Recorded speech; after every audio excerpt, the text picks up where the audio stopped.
kita. Pastikan untuk tanggal 26 ya, tadi saudara kita ada ibadah padang atau suasana kurang lebih 2 tahun setengah kita di pandemi terkungkung, tapi saya juga lihat jemaat juga nggak terkungkung, nyatanya juga kia-kia mereka. Nah ini kita akan secara together keluarga ICM Bengkong, kita akan bersama-sama dan kami rindu supaya saudara bisa lewat registrasi, lewat Komsel supaya kita akan bersama-sama di sana. Saya percaya lewat suasana keakraban di mana 2 tahun lebih kita, harusnya tahun lalu kita adakan ibadah seperti itu, tapi sesuatu dan lain hal sehingga bisa terwujud oleh Departemen Divisi Pastoral Pengajaran supaya mereka merencanakan agenda. Dan saudara pastikan kita ikut, bilang kiri kanan, pasti menarik, bilang kiri kanan. Iya, terima kasih, saya istri dan anak dan saudara Stanley kami bisa balik dari Manado, kurang lebih ada 8 hari saudara di sana. Muka saya agak gelap alias hitam karena dari antara panas dan dingin, tapi tetap aja ya, tidak mempengaruhi ke dingin juga, tetap aja warnanya tetap gelap. Mereka antusias, hamba Tuhan haus sekali dalam seminar pemuridan, rumah pemuridan sudah jadi berkat. Terima kasih kesaksian Bapak Ibu pemuridan yang sudah disaksikan secara live di sana, dan ini menjadi beban buat saya pribadi. Saya akan serius pulang ke Batang bahwa tidak ada satu jemaat yang tidak tersentuh dalam pemuritan. Bilang kiri kanan, sudah tersentuh dalam pemuritan atau belum? Bilang. Nah kan belum kan? Nah oleh sebab itu adalah di dalam Komsel pemuritan, Komsel supaya kita tersentuh semua. Nah baik, Paris Paruru Palalangan Pendeta. Tadi sudah diberkati di ibadah 1, tadi saya ada di bersama Ananto, ada di Simol karena saya harus belajar, kemarin gak sempat, landing sudah sore, jadi Pak Sumarno mengimpartasi, saya tahu berapa banyak saudara ikut pasti diberkati. Dan saya curi supaya gimana pun saya tetap haus sebagai anak, sebagai murid, tetap belajar. Dan walaupun saya agenda mau apa, lari sana lari sini, tapi kabar baik besok pagi saya akan antar beliau. Saya tidak suruh hospitality antar, saya mau antar supaya saya diberkati sepanjang perjalanan ke bandara. Hamba Tuhan Paris akan melayani kita di ibadah 2, saya pasti saudara haus dan antusias. Berapa banyak yang sudah antusias sekali kepada saudara hamba Tuhan Paris ya. Ada yang bilang siapa kak dia Pak, ya memang gak kenal ya, kalau lebih banyak Anda ada di 8 tahun ini pasti Anda gak kenal. Pak Paris adalah seorang full time di gereja ICM. Sejak kapan kamu dekat-dekat? Anakku yang sudah lama kembali lagi.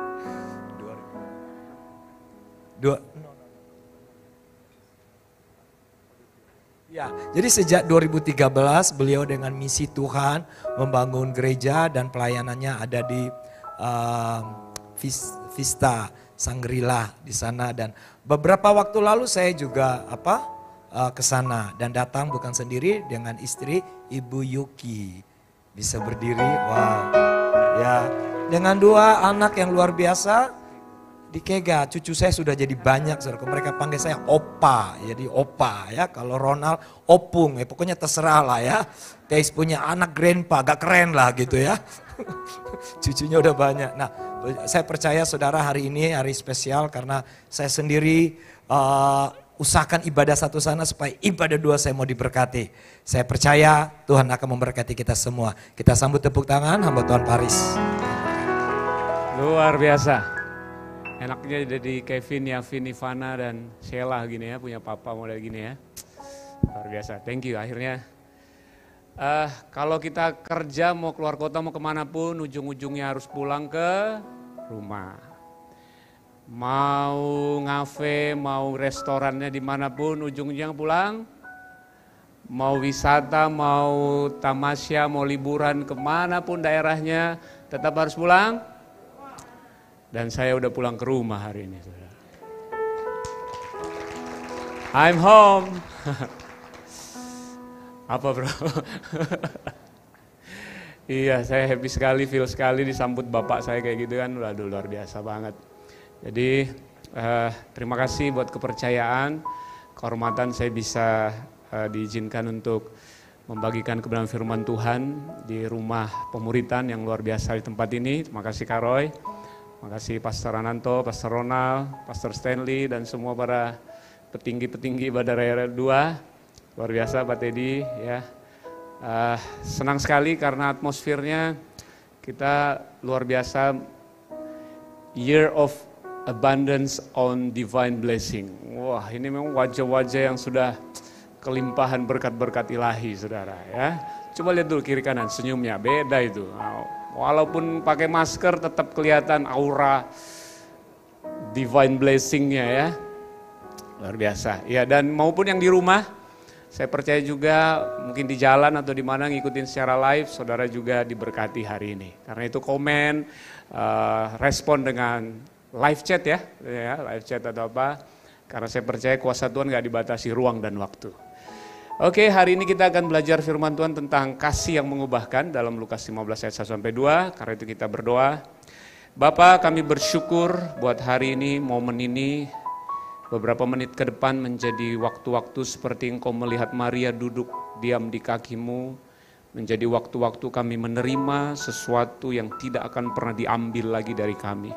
Sesuatu yang kekal, sesuatu yang berkat ilahi, yang kelimpahan ilahi yang kami alami Tuhan. Karena itu Roh Kudus sederhanakan, terjemahkan sesuai dengan kemampuan kami masing-masing apa yang hamba-Mu sampaikan, karena Roh Kudus sudah ada dalam setiap hati kami. Dan siap menerima firman-Mu dalam nama Yesus. Amin. Baik, kita akan masuk dalam firman Tuhan. Tadi pagi Pak Awi udah kasih tahu, ini ada ininya. Saya masih next back ya Pak ya. Itulah kalau jarang pakai kayak ginian. Nah makanya saudara kenapa harus ada di Komsel, di pemuritan. Ada banyak fitur-fitur ilahi dalam hidup kita yang kita butuh diingetin, disadarin. Ya datang ibadah, datang apa. Karena sebenarnya sudah lengkap. Cuma karena kita nggak diingatin, nggak dikonfirmasi, kita malah mirip dunia. Bukan mirip orang surga. Itu butuh pemuritan, itu kita butuh Komsel, kita butuh ibadah raya. Untuk kita selalu disadarkan bahwa kita ciptaan baru, kita adalah orang-orang yang diberkati Tuhan. Amin. Ngeles sedikit sudah ya. Tadi pada sih bagian multimedianya udah ada gitu ya. Oke. Sudah? Bisa? Hari ini kita akan melihat dari Lukas 15 ayat 1-2 dan nanti poin kita, yang paling atas sih pointernya ya. Pointernya ya. Oh, enggak nyala dia.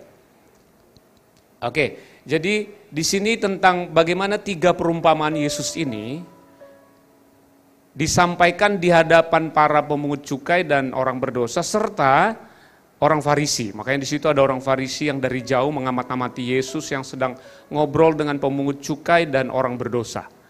Dan saudara kalau tahu kenapa Yesus sampai dibunuh oleh orang Israel, harusnya kan dia menyembuhin orang sakit, orang kusta, bangkitin orang mati, ngasih makan ribuan orang, kok dibunuh? Aneh dong. Nah ini salah satu alasan kenapa Yesus dibunuh saudara, di pasal ini. Karena di sini benar-benar membuat orang Farisi dan ahli Taurat itu murka saudara. Kita lihat ayat yang pertama, kita ke Lukas 15 dulu ayat 1. Dikatakan para pemungut cukai dan orang-orang berdosa biasanya datang kepada Yesus untuk mendengarkan dia. Maka bersungut-sungutlah orang Farisi dan ahli Taurat, katanya ia menerima orang-orang berdosa bahkan makan bersama-sama dengan mereka. Nah kita lihat dulu siapa sih yang dicurigai yang dibenci, yang dianggap nggak layak, harusnya Yesus nggak usah terima, yaitu pemungut cukai. Di dalam Matius 5 ayat 46 Tuhan Yesus sendiri langsung menjelaskan siapa orang pemungut cukai. Apabila kamu mengasihi orang yang mengasihi kamu, bukankah pemungut cukai berbuat demikian? Itu langsung nggak ada artinya. Berarti orang pemungut cukai ini memang orang nggak ada arti. Ini orang neraka memang ini. Ini orang-orang jatah neraka lah. Jadi kok kamu teladani kayak gini buat apa? Kayak gitu, itu maksud Yesus begitu. Ini memang orang tak pakai lah, boeng ini, boeng nang.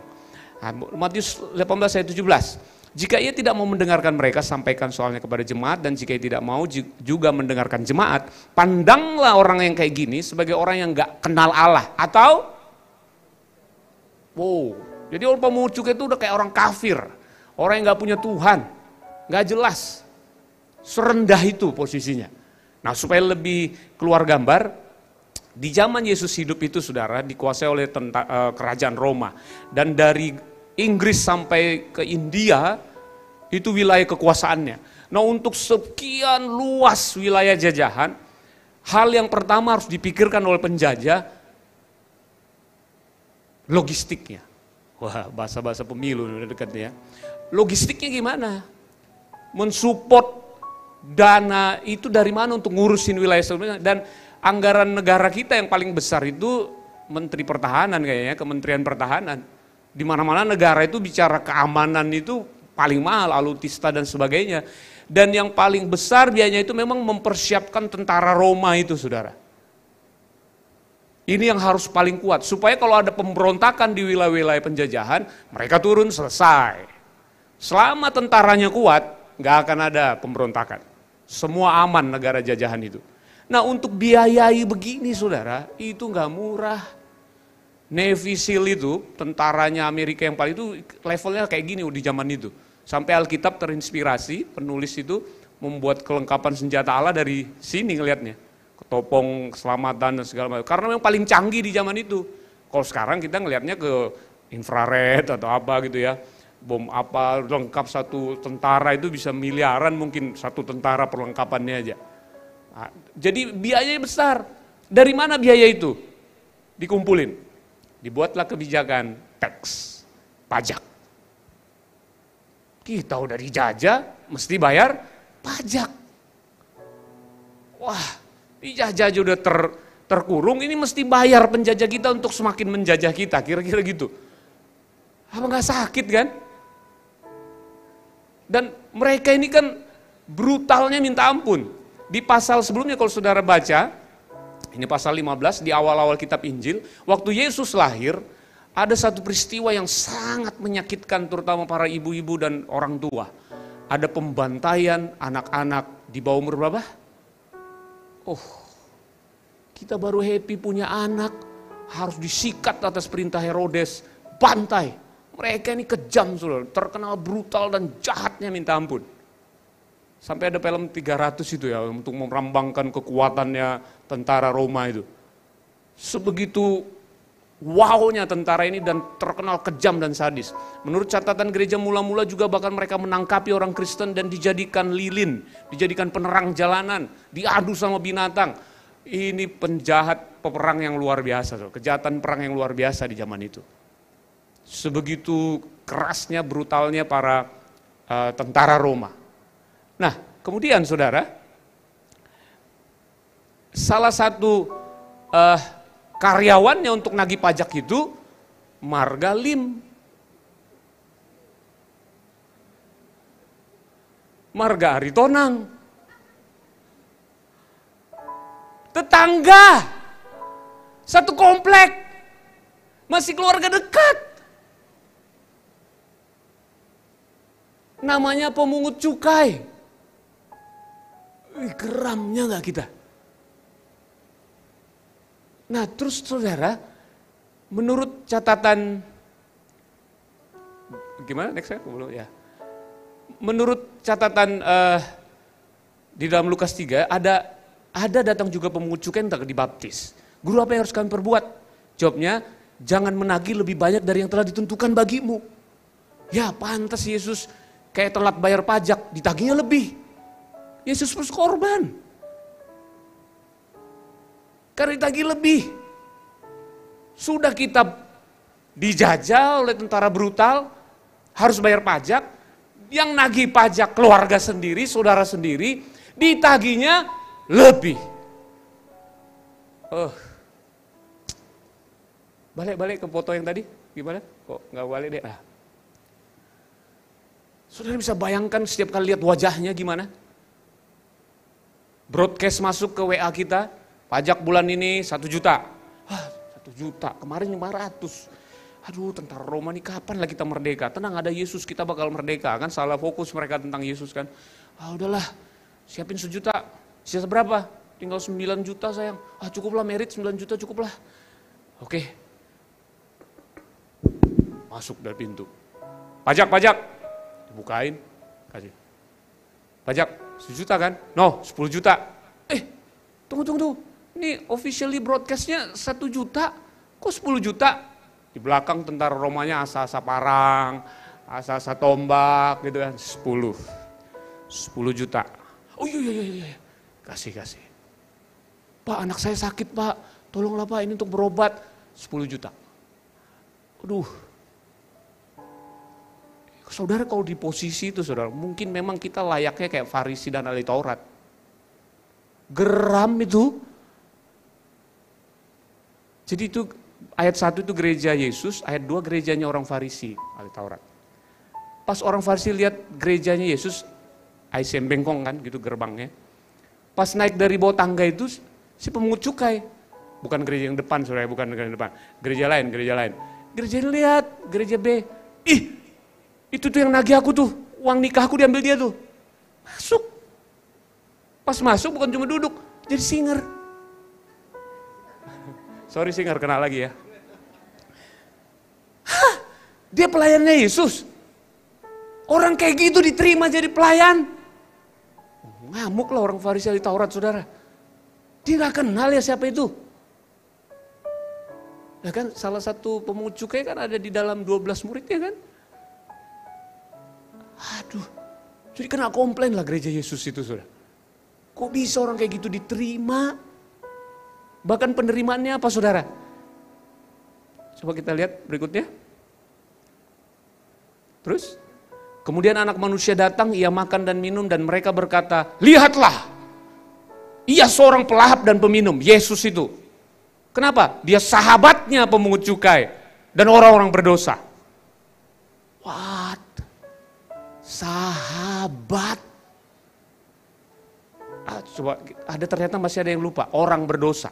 Orang berdosa itu di zaman itu bukan kayak kita sadar kita ini semua orang berdosa, bertobat, jadi orang benar. Bukan sekedar berdosa begitu. Orang berdosa di zaman itu salah satunya orang penyakitan. Kusta itu dianggap orang berdosa. Oh, apa hubungannya orang sakit kok jadi berdosa? Iya, karena zaman itu kalau kamu berdosa pasti akan menimbulkan penyakit. Melanggar hukum Taurat kena kutuk pasti. Jadi itu golongan-golongan berdosa atau profesinya juga kena. Pelacur atau apa begitu-gitu. Jadi itu orang-orang berdosa yang begitu, yang model itu yang datangin Yesus. Nah dan Yesus bilang sahabatan sama mereka. Kalau cek WhatsApp-nya, pas buka WhatsApp Yesus gitu, di atas dipin itu, my brother. Dipin dia my brother, pas kita lihat wajahnya si pemungut cukai itu. Apa gak kesel kita? Orang yang kita cari-cari, orang yang kita maki-maki setiap hari, dipin sama Yesus untuk kalau WA cepat dibalas. Pengalaman pribadi saudara. Karena kalau saudara buka WA saya itu di atas saya pin. Namanya Kapolri. Katanya kalau udah 8 tahun katanya menikah, dari sayang, cinta, honey, mami, karena bawel terus, cerewet terus, jadi Kapolri aja lah. Nanti lewat sampai 10 tahun, 15 tahun gak berubah jadi iblis, jadi setan atau apalah begitu. Oh enggak saudara, saudara cek WA saya, di situ ada tulisan cinta laupo. Wah. Tapi jangan cek WA istri saya. Jadi itu priority. Arti sahabat pemungut cukai itu Yesus prioritaskan mereka. Mau WA tengah malam pasti centang biru langsung dibalas. Video call di mana saja diangkat. Diladenin anytime, anywhere. Belum pernah mereka ketemu rabi model begini. Karena jadi sahabat langsung. Makanya mereka berani datang ke gerejanya Yesus. Ini kadang kan saudara kalau gereja nggak punya hati Tuhan begini, kita cuma ngomong kerajaan Allah, tapi kita nggak pernah nyambung sama sang raja. Bahaya saudara.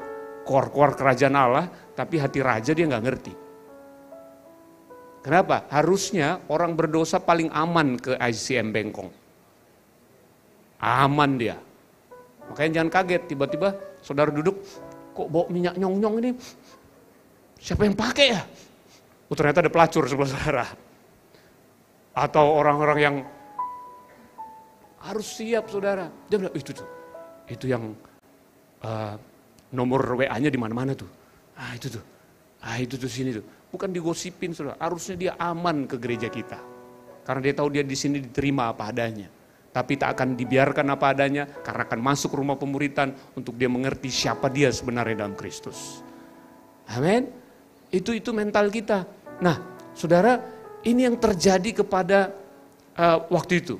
Nah sedangkan ahli Taurat orang Farisi ini kan saudara, mereka itu rohani banget, merasa udah paling layak, merasa paling kudus, dan mereka memang hafal ayat dan segala macam.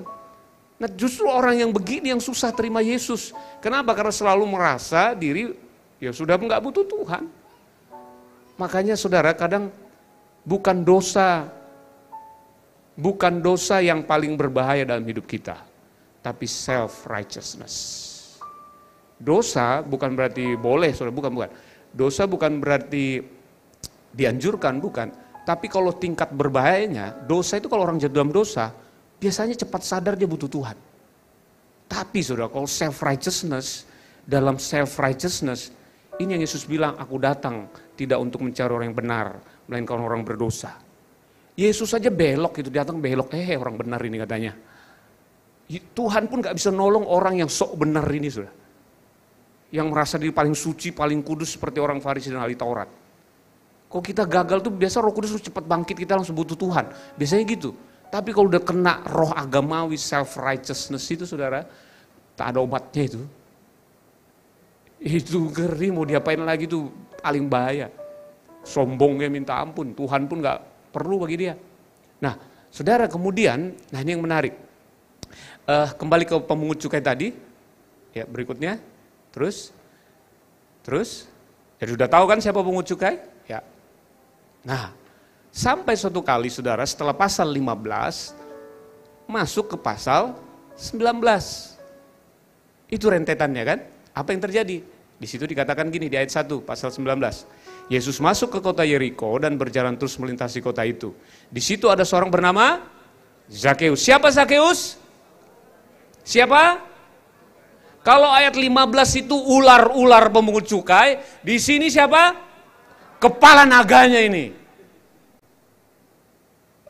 Wah, lihat modusnya Yesus. Modusnya Yesus itu target operasinya sebenarnya ini.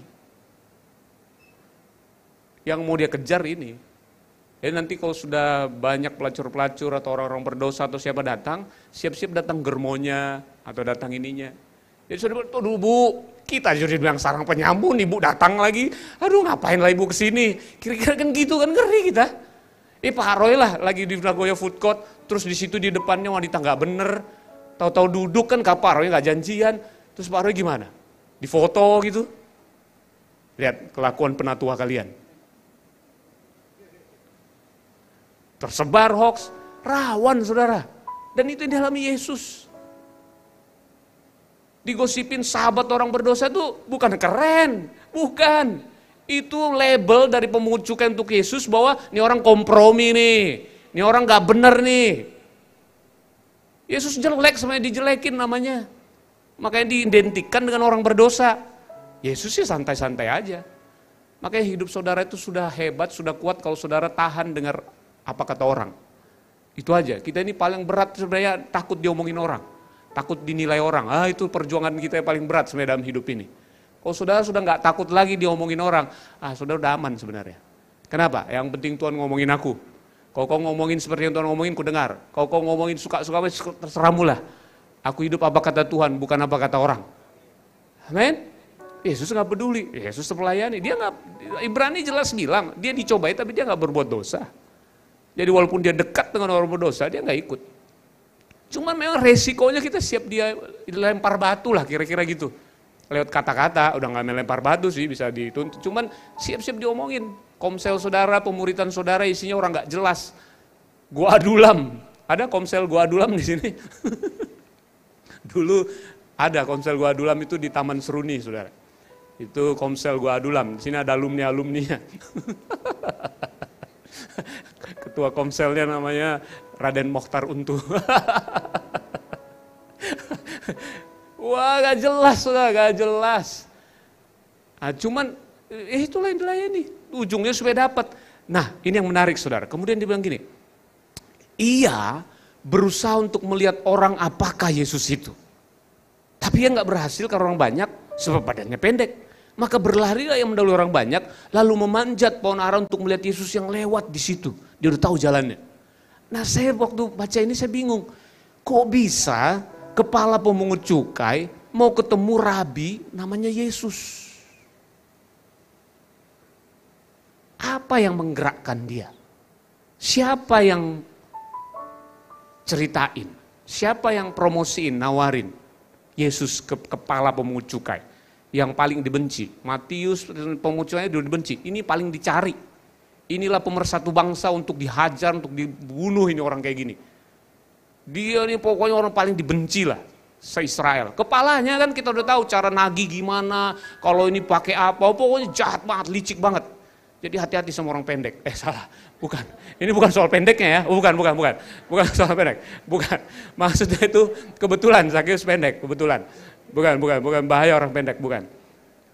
Jadi kalau kita lihat nih memang si Zakheus ini orang paling dicari.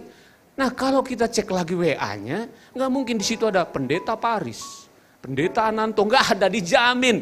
Itu kontaknya si Zakheus, nggak ada orang pendeta, nggak ada orang rabi, nggak ada orang baik, nggak ada orang benar. Pasti kepala cabang penuhin, kepala cabang itu anggota-anggota pemungut cukai pasti itu. Dan WA itu, WA orang berdosa yang bisa di booking itu, saya lagi memperhatikan senyum bapak-bapak ini. Ada pernah order. Pelacur.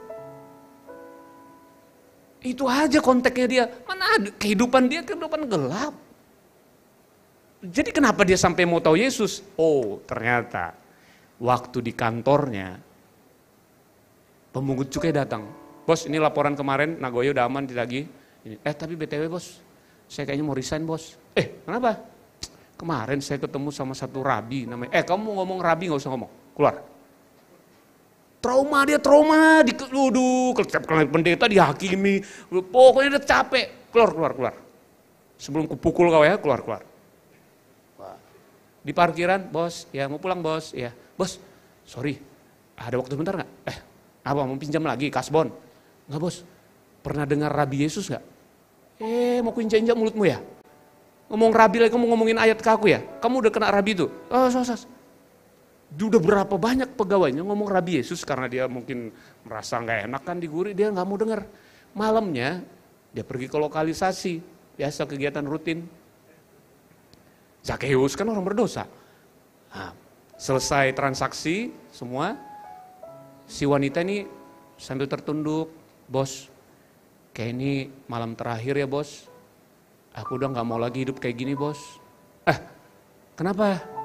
Bayarannya kurang? Enggak bos, aku udah nggak mau lagi kerja gini, mau rumah baru. Bukan bos, jadi aku kemarin ketemu Rabi Yesus. Rabi itu ngomong tentang kasih Tuhan yang tanpa syarat. Wah, aku nggak mau menyakiti hati Tuhanku bos. Aku nggak mau hidup kayak gini, capek aku bos. Aku tuh sebenarnya semua ada, iPhone 13, semua lengkap. Tapi apa gunanya lah hidup kayak gini kalau hidup kayak gini bos. Maaf ya bos, nomor WA aku udah nggak aktif lagi habis ini. Jadi dihapus ya, udah nggak aktif itu. Aku nggak mau lagi gini bos. Zakheus langsung, ini ya, sebulan ini aku bingung. Rabi Yesus terus. Siapa sih Rabi Yesus ini? Anakku udah pada resign. Dengar-dengar si Matius sudah ngikut dia lagi. Ini lagi pelacur ini. Kok dia bisa nggak mau lagi kerja begini? Tahu saudara, orang yang hidup dalam dosa, sebenarnya hati terdalamnya itu menjerit saudara. Nggak bahagia dia hidup dalam dosa, nggak ada. Dosa itu hanya memikat di luar. Setelah di dalam kehidupan dosa itu juga kayak, wah pokoknya menderita saudara. Kan mantan-mantan bajingan kan kita ini kan. Mantan-mantan hidup lama kita kan. Nggak enak saudara hidup dalam dosa. Apalagi seorang kepala pemungut cukai. Kita nggak pernah tahu waktu dia sendiri gimana. Waktu dia lagi di mana nggak tahu. Diaminkan sama bunyi tadi kan. Betul sekali itu. Capek hidup dalam dosa pak. Nangis sendiri, merasa sampah masyarakat, enggak enak saudara. Akhirnya saudara, karena dia dengar terus tentang Yesus, Nah, apa sih yang didengar? Sebelum kita ke sana, apa didengar? Coba dengan cepat kita lihat perumpamaannya apa aja. Oh, sudah sering baca lah ya. Yang pertama perumpamaan apa? Oh, di slide pertama itu kayaknya, Dek. Di slide pertama tolong bantu. Yang pertama dia apa? Perumpamaan tentang domba yang hilang. Kemudian dirham yang hilang. Kemudian anak yang hilang. Tahu ceritanya tentang apa? Domba yang hilang itu dombanya nggak ngapa-ngapain, tapi Yesus bilang ada pertobatan. Padahal dombanya yang diangkat, dombanya yang dipikul, dombanya yang dibuat pesta di sana. Apa? Dombanya kali yang disembeli. Bukan dombanya yang disembeli. Perayaan karena domba itu kembali. Dirham gitu juga. Dirhamnya didapat, dirhamnya dirayakan karena ketemu. Dan disebut itu bertobat. Lu bertobat apa berarti? Bertobat artinya percaya dan menerima uluran sang gembala itu kepada kita. Itulah bertobat, menerima cinta satu arah itu. Disitulah kita disebut bertobat, metanoia. Nah, karena kasih itu terjadi dalam hidup kita, itu akan membuat kita hidup benar. Karena kasih itu melimpah dalam kita, yang keluar juga kasih. Saudara, kalau di rumah ada durian 2 ton, nggak usah 2 ton, kemana-mana mesti ngomong, BTW durian, Liverpool menang nggak? BTW durian terus. Kok apa-apa durian, kenapa sih? Di rumah 2 ton bro. Nah saudara, kalau kelimpahan kasih karunia Tuhan dalam kehidupanmu, engkau hanya ngomongin kasih Tuhan. Itu bedanya di dalam hukum Taurat. Hukum Taurat menuntut untuk kita hidup kudus, tapi nggak bisa menguduskan kita. Sedangkan kasih karunia mensuplai kita kekudusannya, sehingga kita mampu hidup kudus. Beda saudara. Sumbernya ditaruh dalam hidup kita, baru kita alirkan keluar. Karena kita ini ciptaan, bukan pencipta. Bulan itu nggak akan pernah memancarkan cahaya, dia hanya memantulkan cahaya matahari. Saudara, kalau bisa berbuat kasih, itu karena sang kasih agape tinggal terlebih dahulu di hatimu, baru engkau bisa mampu mengasihi. Kalau enggak cuma sampai fileo dan eros, atau storge, cuma segitu aja kemampuan kita. Nggak akan bisa kita, take and give semuanya. Nggak ada makan siang gratis. Tapi ketika sang kasih karunia tinggal di hatimu, engkau mampu mengasihi tanpa syarat di dalam pemuritanmu. Amin. Karena itu fokus kita mengenal dia. Nah, cerita ini saudara, yang dicerita ke Zakeus. Kisah ini yang diceritakan ke Zakeus, sehingga Zakeus penasaran. Dan apa yang terjadi? Ke ayat 5. Ke ayat 5, dikatakan ketika Yesus sampai ke tempat itu, ia melihat ke atas dan berkata apa? Zakeus, kau memanglah kelakuanmu ya, kau udah dicari-cari. Enggak begitu. Turun, pulang kau ke rumah. Enggak diusir. Benar-benar yang seperti dicerita oleh pelacur dan orang-orang Farisi itu terjadi. Responnya dibilang apa? Zakeus, segeralah turun, sebab hari ini aku harus menumpang ke rumahmu. Orang udah desak-desakan minta, Yesus ke rumahku lah, Yesus ke rumahku lah. Sebentar ya. Yesus ke rumahku dulu lah. Sebentar, dekat lagi. Sebentar, ditungguin begitu. Udah dapat nih pohonnya. Pas dilihat, kok Ananto turun. Itu tempatnya Zakeus. Jadi betul begitu dia bilang, aku mau ke rumahmu. Langsung diterima. Zakeus mungkin pertama hang dulu. Zakeus, saya. Karena gak pernah sebelumnya dipanggil Zakeus. Namanya aja Zakeus, tapi karena dia penjahat dipanggilnya si pendek, si gendut, si jahat. Kalau dari luar, pemungut cukai. Kalau di dalam, ya Pak Bos, Komandan, kayak gitu. Karena kalau Zakeus, artinya itu si murni hati. Arti nama dan kelakuan beda jauh kan? Jadi waktu dipanggil Zakeus, kaget dia. Zakeus? Saya? Wah, ada penyair terkenal bilang, nada terindah di muka bumi ini adalah waktu nama kita disebut. Wah, cuman sayang, saya susah ingat nama orang. Tapi kalau nama kita disebut, kayak tadi Paris Parurpalaga, waduh Stanley saya terhormat sekali. Nama saya itu sering salah sebut, tapi dia nyebutnya benar, saudara. Nah Yesus juga begitu, Zakeus. Dipanggil begitu personal dan dia mau bangun hubungan dengan Zakeus. Kaget kan? Lalu Zakeus segera turun menerima Yesus dengan sukacita. Tapi semua orang yang melihat hal itu bersungut-sungut dan dia bilang, dia numpang lagi di rumah orang berdosa. Lihatlah Yesus itu. Memang ini resiko pemuritan, saudara. Salah satunya. Kalau saudara dalam pemuritan, siap-siap salah dimengerti memang. Karena maksud saudara itu mengasihi, tapi siap disalah arti kompromi dan segala macam. Padahal kita tahu prinsipnya, saudara, bahwa Pak Roy sering ulang-ulang itu. Kalau kita bawa dalam pemuritan, kalau orang itu kenapa kita mau terima? Karena kita ini duluan confident, aku punya Yesus. Kalau kamu ketemu Yesusku, kamu akan berubah. Kan itu. Pak Roy selalu ingat itu kan? Ketemu Yesus, bawa kepada Yesus, bawa kepada Yesus. Kalau dia ketemu Yesusku, kamu akan kelar, selesai hidup lo. Maksudnya dosanya. Kamu akan mengalami hidup yang powerful. Makanya kita gudang solusi. Kita ini unlimited supply dalam kita karena Kristus. Kalau belum paham makanya ikut pemuritan. Ikut dalam itu supaya tahu siapa Yesus dalammu. Jadi bukan menyadarkan diri kita, tapi kita hidupku bukan aku lagi, tapi Kristus yang hidup di dalamku. Makanya kehidupan itu yang akan kamu rasakan keluar. Kalau belum ya kasih waktu aku lah. Karena ada juga memang yang masih proses ya. Pak Tony ya, berapa lama juga prosesnya Pak ya. Sekarang Ricky baru mulai melihat keindahan itu ya Pak ya.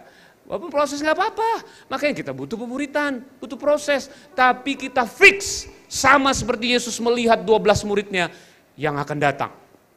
Cuman satu yang gagal. Itu pun karena dia left group. Coba dia sabar dulu.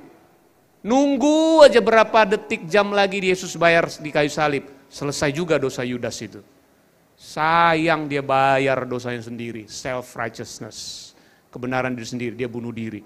Padahal dosa dia nggak sebanding dengan dosa Petrus yang 3 kali menolak, menyangkal Yesus pakai sumpah serapah. Ini harusnya dilempar ke neraka. Malaikat udah, Petrus, Yesus, aku bayar, jangan. Jadi saudara kalau kita ngerti unlimited supply dalam diri kita, wow, kita akan melihat ICM Bengkong akan jadi jawaban buat kota ini. Karena Yesus ada di tengah-tengah kita. Boleh tepuk tangan buat Tuhan. Haleluya. Nah, itu yang dilihat oleh Yesus, oleh Zakeus. Bahwa Yesus menerima apa adanya. Tapi orang Farisi nggak bisa ngelihat itu. Tapi nggak apa-apa saudara, memang itu udah resiko. Dari zaman Yesus, orang Farisi dan ahli Taurat itu akan, roh agamawi itu akan selalu kayak apa, Hagar dan Sarah ya. Sarah akan selalu dianiaya oleh Hagar. Akan begitu. Jadi kalau saudara dianiaya karena Kristus dalammu, itu suatu yang kehormatan saudara. Ya, kemudian ayat 8.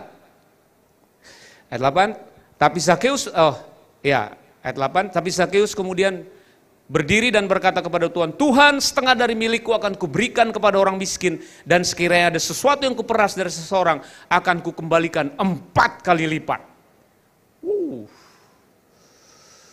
Detik itu juga saudara, kasih Kristus, Injil yang sudah dia dengar beberapa minggu, entah jarak Lukas 15 ke 19 itu kita nggak tahu berapa jaraknya, tapi itu saudara, proses dia mendengar kabar baik, perumpamaan tentang Kristus itu, benih firman itu, saudara sudah mulai dia dengar, dan sampai akhirnya ketemu Yesus, meledak keluar saudara.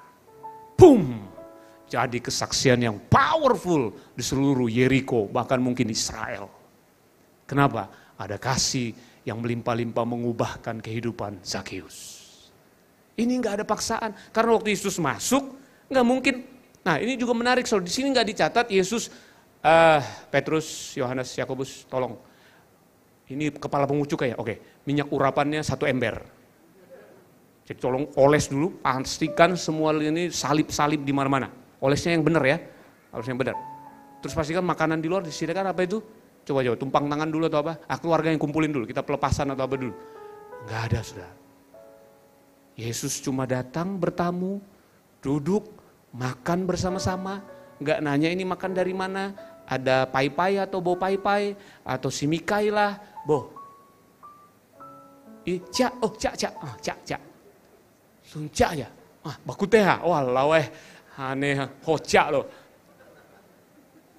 Ya langsung makan aja.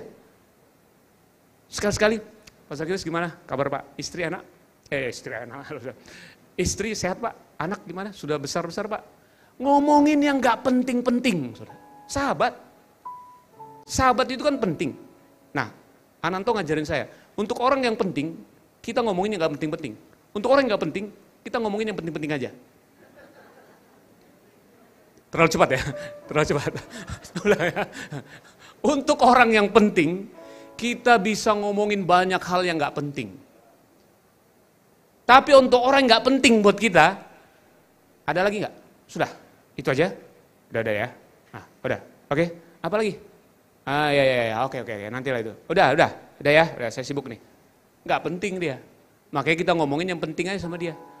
Nah, Zakheus itu diperlakukan, ingat tadi ayatnya bilang, sahabat pemungut cukai. Dia bahas semua yang gak penting. Makanya dia touch banget. Oh ini rabi itu ya. Dilanjutin mungkin, Yesus boleh cerita lagi gak yang anak hilang itu? Wah dicerita lagi, oh ya gini. Karena di kitab Musa, dia kan juga Zakheus orang Israel, dia tahu kitab Musa. Di kitab Musa itu khusus di imamat, kalau ada anak durhaka, itu papa mamanya sendiri yang harus antar keluar gerbang kota, dan di situ semua orang boleh lempar anak ini sampai mati. Itu nasib anak durhaka. Saudara baca di imamat itu. Tulis saja durhaka, anak durhaka, nanti muncul di imamat. Nasibnya apa? Dilempar sampai mati. Tapi cerita anak yang hilang, justru waktu anak durhaka pulang, bapaknya yang lari duluan nyambut dia di luar gerbang itu, dipeluk. Supaya apa? Jangan sampai ada yang batu mendarat di kepalanya. Anakku ini. Dilihatin, ambil apa? Anakku. Kalau enggak, sudah enggak cepat duluan, belum nyampe ke rumah udah mati di luar. Anak durhaka. Makanya dia dengar itu, kok bisa begitu? Ini permainan skandal apa? Kan otak jahatnya kan? Oh iya ini benar. Kamu enggak perlu ganti. Oh, sogok berapa? Waktu pesta di rumah bapaknya itu kamu tahu? Ada lembu jantan yang dikorbankan. Kamu enggak perlu restitusi, kamu enggak perlu bayar harga. Karena aku yang bayar harganya. Dosamu yang paling banyak itu sebagai kepala pemungut cukai. Aku yang lunasi di atas kayu salib. Jangan kamu nak. Kamu gak akan mampu. Aku yang bayar. Oh gitu. Baru kita paham waktu Paulus bilang. Di antara semua orang berdosa. Akulah yang paling berdosa. Bukan karena dia nganiaya jemaat, bukan. Hitler lebih jahat kamu bilang. Tapi karena Paulus melihat terlalu mahal darahmu Yesus tercurah untuk terlalu besar. Saking besarnya nilai pembayaran itu, sampai kita bilang, ngapain bayar terlalu mahal orang kayak gini? Ngapain? Who am I Lord? Siapa saya? Dan dia bayar overpayment. Harusnya kita ini ditebus 1M, dia bayar 10T. Buktinya apa? Waktu dia teriak, sudah selesai. Udah selesai dosanya. Baru dia bilang lagi, ke dalam tanganmu, serahkan nyawa. Sudah dibayar dosa kita, ditambah dengan nyawanya. Supaya iblis tahu, kita berharga, seharga nyawa Yesus. Amin. Kalau kita ngerti ini saudara, kalau kita tahu seberapa mahal hidup kita, ini gak akan menggeser posisi kita hari ini. Kalau engkau mungkin masih bisa jatuh dalam dosa, gagal, itu mungkin kau hanya ditipu di pikiranmu, tapi nilaimu gak akan pernah berubah. Cepat sadar, bangkit dan move on. Kak Roy paling tahu cerita hidup saya, jalan hidup saya. Bagaimana saya juga jatuh, saya juga gagal. Dan harusnya saya udah gak jadi pendeta hari ini. Apalagi mau jadi gembala, harusnya sudah lama saya dipecat dari pendetaan. Tapi karena ada Alkitab bilang, kalaupun kita tidak setia, dia tetap setia. Karena itu hai pemurid-pemurid, milikilah hati raja, hati bapa seperti itu. Anak binamu mungkin gagal, kita kesal memang. Tapi bapa gak pernah kesal sama dia. Datangi lagi. Saya bersyukur saudara, saya bilang tadi di habis ibadah satu, saya cerita sama, untung saya ketemu Kak Roy dulu 2002 sama Kak Roy. Saya ada di pemuritan yang gak boleh goncengan bareng, gak boleh pegangan tangan, banyak banget aturannya. Gak boleh ini satu dua harus bangun dan segala macam. Nah, kalau jatuh dosa ngaku dosa cepat langsung dipulihkan, langsung banyak pokoknya syarat. Tapi begitu saya ketemu Kak Roy, gak ada ditanya gitu. Yang ada cuma, Riz udah makan? Mau bilang belum, agak nanti bilang traktir, senyum-senyum aja, ayo kita makan. Belum jawab, udah diajak. Oh ya udah, biasa kan gengsi-gengsi. Saya jatuh dalam dosa, dia senyum-senyum, dengerin aja, Kak Roy dengerin. Gak ada kasih solusi, gak ada keluar ayat, gak ada apa. Udahlah bangkit, yuk. Jadi waktu itu betul-betul Kak Roy gak pernah ngelihat jelek saya itu untuk dibahas. Dia selalu bilang, kamu ganteng loh Riz. Karena kan saya agak minder. Setelah saya menikah baru saya tahu betapa gantengnya saya. Lihat aja istrinya kan. Kan gitu dong ya kan. Jadi kemuliaan suami kan kelihatan di istri gitu. Jadi pulang saya ngaca, benar-benar saya ngaca itu di asrama. Ganteng ya. Hidung ya juga sih agak mancung ya. Serius saya tuh dulu bermasalah sama gambar diri. Cuma ada Kak Roy yang cuma terima saya apa adanya. Sampai saya dulu ketakutan ketemu sama orang, kalau kita belajar tuh orang merah, orang dominan itu saya paling takut. Begitu dia, Paris, itu langsung blue screen ketemu dia. Iya Kak, udah stres. Dan orang lain pun ngomong ke saya, Paris udahlah. Pembina saya pun udah males. Kalau dibilang Paris, itu lemot, lambat, gagap, gugup. Serius, disuruh pasti. Nah, tapi waktu itu saya ingat tuh setahun Kak Roy kuliah di Jakarta. Nggak ada dibahas jelek, betul-betul kayak Yesus perlakuan muridnya. Yesus kan dikomplain terus, kamu nggak ngomong ya, nggak tegur muridmu ya. Yesus terus yang kena, Yesus nggak cuci tangan loh, nggak. Yesus terus yang kena kan, pasang badan aja Yesus. Nah kayak gitu. Jadi sampai akhirnya waktu Kak Roy pulang, wah saya berubah saya. Di situ saya pulih dan yang di momen diangkot itulah. Kalau Kak Roy aja bisa mengasihi kamu kayak gitu. Itu karena, apalagi aku. Itu mengubah saya. Nah waktu pulang ke Batam kok beda Kak Roy ya, pas ngomong kerja, ngomong apa. Waduh kok lain, mana Kak Roy yang di Jakarta. Akhirnya saya kadang ke tepi pantai, terus tiba-tiba anak nantor sebelah, sabarlah bro, ujian ini akan berlalu. Atau kadang makan bakso sama Ronald gitu ya, iya bro aku juga habis kena sikat bro, curhat. Sorry Kak Roy. Enggak, maksudnya masa lalu. Dan itu, ya maksudnya kan Kak Roy pun belajar, Kak Roy kan juga sama kayak kita ranting sama-sama, Kak Roy itu sama, domba juga, Kak Roy butuh sang gembala. Saya melihatnya pun karena Kristus dalam diri Kak Roy. Kak Roy pun apa, maksudnya ngaku juga ke kita, iya itulah fase-fase Riz saya juga belajar. Jadi semua kita, jadi pemurid itu bukan berarti orang yang kayaknya udah gak bisa salah, gak bisa gagal, kita juga bisa salah. Jadi, cuman kita bersama-sama melihat Kristus yang ada di dalam pemuritan itu. Itu yang mengubah kita dari dalam keluar saudara. Amin. Dan berubahnya natural. Oh makanya hari ini kalau saya bisa berdiri di sini kan itu proses-proses panjang kami bisa melihat Kristus. Ternyata it's all about Christ. Bahasa saya memang kadang kasih karunia Kristus. Kalau Kak Roy itu bahasanya kekekalan, sama. Kristus, apalagi lihat yang shortcut di depan tadi kan, tentang Kristus dalam kita, kelimpahan itu ternyata Allah, sama pesannya. Jadi kalau Kristus ya ini akhirnya kita bisa seiring kok, termasuk mau sinode apa, gereja manapun, selama Kristus di situ kita sama. Amin. Nah itu yang saudara, yang terjadi di dalam kehidupan Zakheus. Dan itu kita alami. Nah, saya tutup dengan kisah ini, sudah selesai ya. Kita suatu kali, saudara, pemusik boleh singkat? Iya. Suatu kali di gereja kita ada seorang pelayan Tuhan kita. Setelah dia pelayanan, dia sebelumnya hilang karena merasa terhakimi di gereja. Dengar kita ikut pelayanan, akhirnya kita terima, nggak bahas masa lalu dia dan segala macam. Terus dia gabung. Kita belum tahu hidupnya juga gimana, kita terima, dia dengar firman, kita ya pemuritan begitu lah ya secara versi kami. Nah terus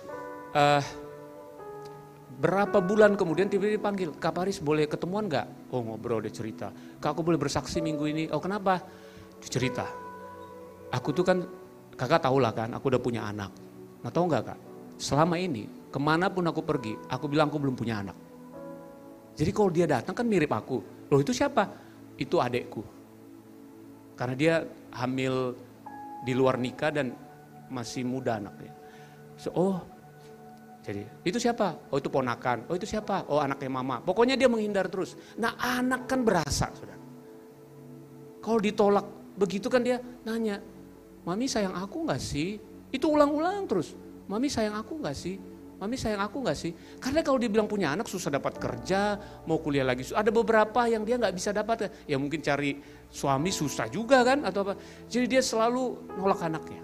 Nah sampai suatu kali dia dengar kisah kasih yang satu arah ini, kasih yang mengubahkan, kasih karunia Kristus. Dia saudara akhirnya, minggu itu anaknya dipanggil ke depan. Di depan itu diumumkan, di depan semua orang, Mami bilang, Mami sayang kamu. Wah itu mamanya dipanggil, abangnya dipanggil, peluk mereka pemulihan saudara. Kita yang dengar di situ pada kaget, ada yang begini ya, mirip kayak Zakeus saudara. Jadi kadang perubahan itu gak perlu disetting-setting saudara. Kalau disetting-setting jadi buah plastik. Oh, udah Kak, udah saat teduh. Padahal cuma baca apa gak tahu kita. Dia cuma karena takut ditanya udah saat teduh apa belum. Coba mulai sadarkan aja tentang siapa dia di dalam Kristus. Buahnya itu akan sangat natural dan akan sangat manis saudara. Amin. Mari kita bangkit berdiri, kita mau menikmati kasih Tuhan.